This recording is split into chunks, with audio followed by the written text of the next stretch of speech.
Bakit ko sinasuggest na bumili ka ng second hand for your first bike? At bakit Rusi?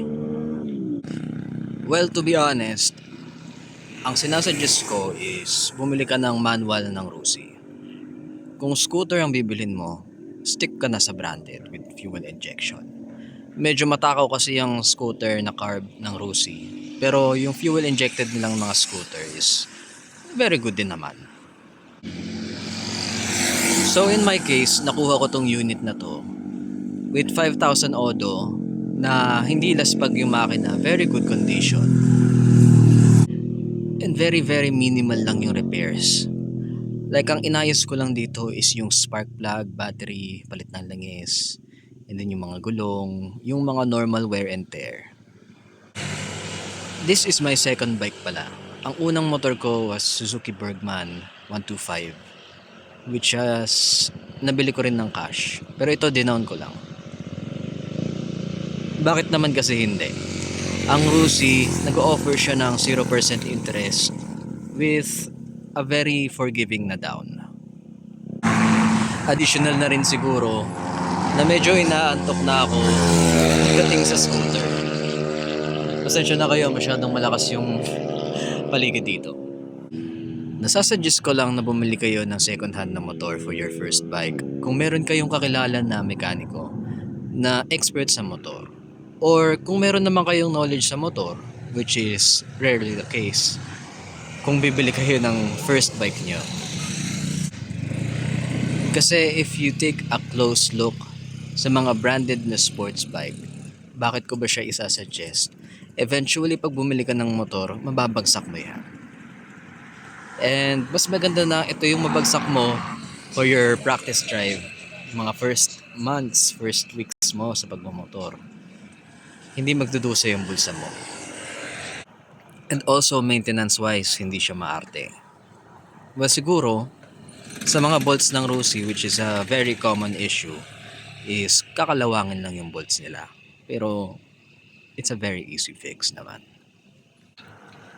If you compare naman kasi, kapag bumili ka ng branded tapos hinulugan mo, napakataas talaga ng interest. Which is why I recommend taking this specific motorcycle as your first bike. Pero meron namang ibang mga 0% interest na down, 0% interest na hulugan dyan like sa Motorstar. But I think that only applies sa Z200 nila, which is magda-down ka ng malaki. Like 27,000, and then ang monthly nila is around 4,000 plus, which is medyo mabigat pa rin kung on the budget ka. Another forgiving part dito is yung parts availability niya, which is nasabi ko nga, nakaparehas lang siya ng TMX Raider Wave and XRM if you think about it. Like, bibigyan ko na kayo ng mga example. Yung clutch lining nito, kaparehas ng TMX. Yung harapan niya pang Wave. Yung likod niya pang Raider. Even yung electric starter niya pang TMX. Kasya. Even the ignition switch niya, yung nasiraan ako ng susian, XRM lang din yung pinalit ko and kumasya siya. And then sa side mirror, hindi ka na rin maghahanap kasi Ninja 300 ang kasukat. Even the visor I put there is for Ninja 300. Ang mahirap lang siguro hanapan is yung mga inner parts niya sa engine, which is the cams. And then yung disc brake niya, kasi wala talaga siyang kasukat bukod sa stock. Another one na plus talaga sa akin dito is napakatipid niya sa gas.